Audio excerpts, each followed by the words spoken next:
Et c'est parti pour votre rendez-vous couleur de Nice et des Alpes-Maritimes avec Grégory Régnier. Grégory Régnier, c'est l'occasion encore ce week-end de découvrir notre patrimoine local. On vous met au parfum de la Côte d'Azur et du patrimoine de notre région chaque week-end sur France Bleu Azur. En l'occurrence aujourd'hui avec Cécile Tarlier. Bonjour Cécile. Bonjour Grégory, bonjour les auditeurs. Je parlais de parfum, alors c'est vrai qu'on va l'évoquer forcément dans une deuxième partie, mais Grasse, c'est plus que ça, hein. On va même remonter jusqu'aux origines de la ville. Exactement, les origines de la ville, vu que les traces d'occupation humaine sont très anciennes. Au néolithique, à la préhistoire, on trouve des traces de vie sédentaire. L'archéologue grassois Paul Gobi a pu dévoiler la présence de nombreuses tombes et de nombreux dolmens. À l'époque romaine, la ville de Grasse n'existe pas, c'est un site fortifié romain qui se limite à quelques habitations. Les Romains ont fait construire un temple dédié à Jupiter qui occupe l'emplacement de l'actuelle cathédrale. Puis, lorsque l'Empire romain d'Occident s'effondre en 476 du fait de la pression des barbares, les Francs, le peuple de Clovis, s'empare du site de Grasse en 534. Donc, Clovis et ses troupes s'installent à Grasse à partir de 534, puis un autre peuple barbare, les Lombards, s'installe sur le site en 817. Le nom de Grasse est apparu pour la première fois au XIe siècle. Et c'est une ville qui, au Moyen-Âge, au XIe siècle, dépend de l'évêque d'Antibes.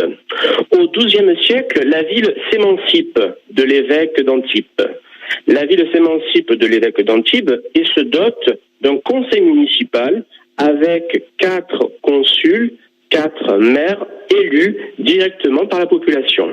Donc au XIIe siècle, la ville acquiert des libertés communales et c'est une ville qui va prospérer. Elle prospère grâce à l'agriculture et grâce à son artisanat, la tannerie, c'est-à-dire tout le commerce et le travail de la peau. Avant la parfumerie, c'est le cuir qui est l'activité principale de la ville. C'est une ville au XIIe siècle qui prospère, car elle signe des accords de libre-échange et de commerce avec les villes italiennes, Gênes et Pise, essentiellement. Et cette prospérité est telle qu'au XIIIe siècle, le pape décide de transférer l'évêché de Antibes à Grasse. Désormais, l'évêque n'est plus à Antibes, il est à Grasse au XIIIe siècle. Pourquoi ? Parce que la ville est riche, parce que la ville est très prospère.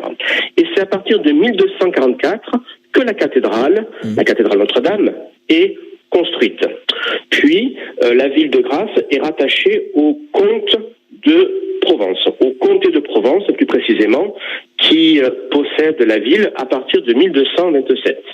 Des rivalités apparaissent entre le comte de Provence et les consuls élus par la population au XIIIe siècle. Des rivalités politiques, car le comte de Provence est déterminé à signifier son autorité sur cette ville qui est extrêmement prospère, car sa richesse repose sur l'agriculture, sur le commerce du cuir et sur de très bonnes relations commerciales avec l'Italie, avec Gênes et avec Pise.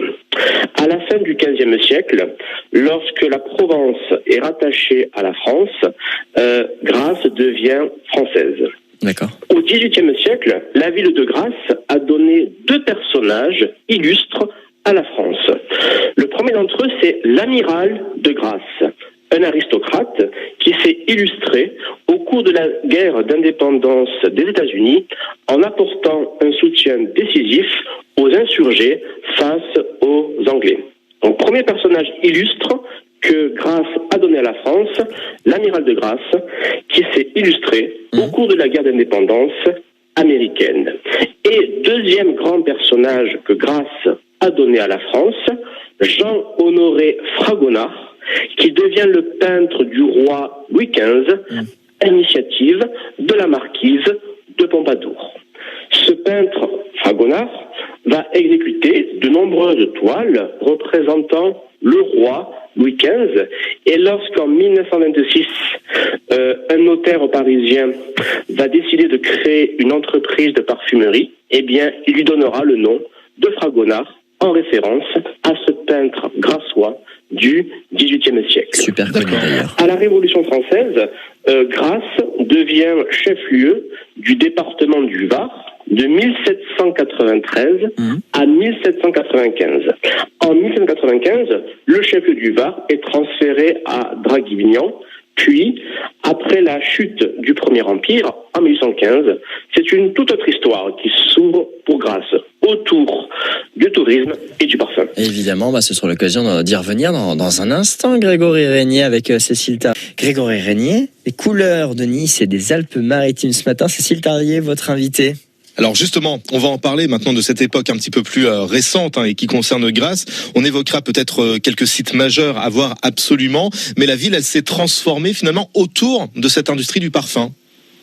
Exactement. Le parfum, ça a été le trait d'union entre le Grasse ancien, agricole, autour de l'artisanat reposant sur le cuir, au Grasse moderne que nous connaissons, autour de la parfumerie et autour du tourisme. Le personnage majeur qui a fait cette transition ou qui incarne cette transition, c'est la sœur de Napoléon Bonaparte, Pauline Bonaparte, qui aimait séjourner à Grasse, qui avait une immense propriété dans cette ville, ainsi qu'un jardin où elle aimait se promener et où elle a joué un rôle majeur dans le développement de la production de fleurs, la production horticole.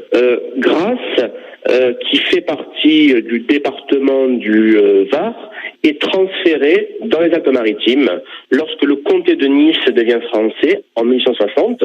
Le département du Var est amoindri et Grasse, qui était une ville varoise, devient une ville des Alpes-Maritimes.